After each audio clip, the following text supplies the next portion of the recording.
We go to your calls in a few moments. Let's look at this story as well. The 5 companies that have been fined a total of £590,000 for making 1.9 million unwanted marketing calls to the elderly and vulnerable. The Information Commissioner's Office said the fines were part of a wider crackdown to tackle road companies using pressure tactics to sell insurance for white goods like washing machines and fridges and other household appliances, including your telly.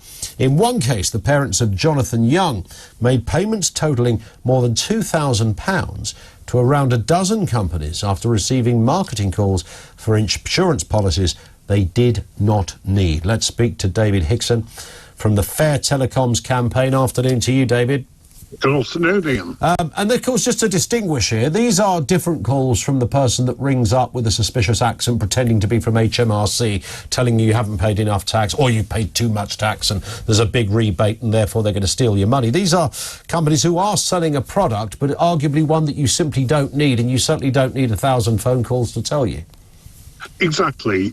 This falls within the scope of a regulation that's fairly easily applied, even though it's taken, in this case, 2 years to bring these people to book. The calls for which they've been fined all happened about 2 years ago. So it's a very long and lengthy and laborious process. We really do need some regulation that's more effective, that's more direct and more inclusive.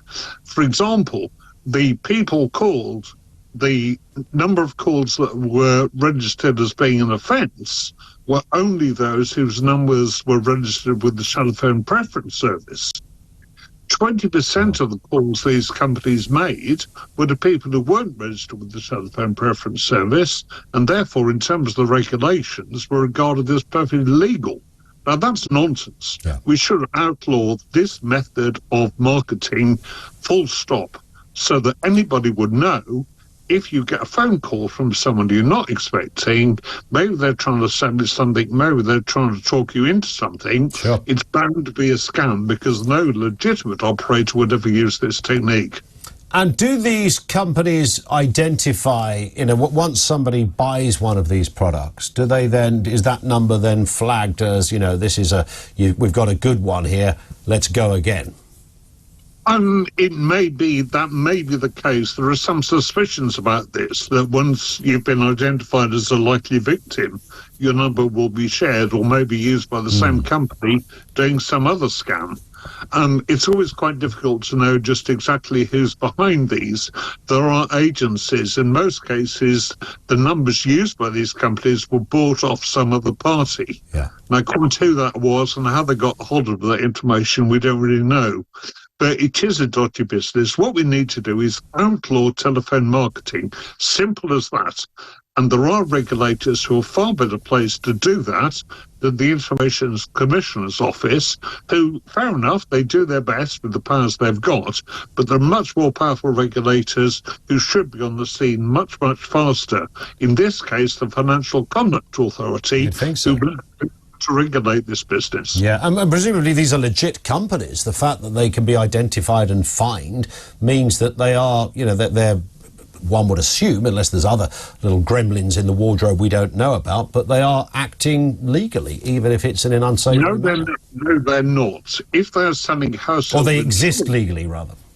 They exist legally, but if they're selling household insurance, they are required to register with the Financial Conduct Authority, who regulates all insurance business, and it would appear, as far as we can see, that not one of those 5 companies was registered with the Financial Conduct Authority, and in one case the Financial Conduct Authority had put out a warning about them because they were operating illegitimately in that market.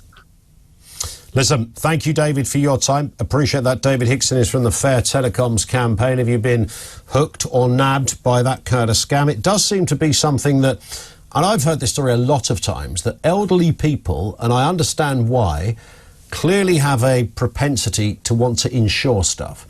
I can remember my mum went through a very brief obsession. I thought she'd become an insurance addict almost. She said, I'm thinking of insuring the radiators. Now, well, you can insure, your gas company will insure your rads.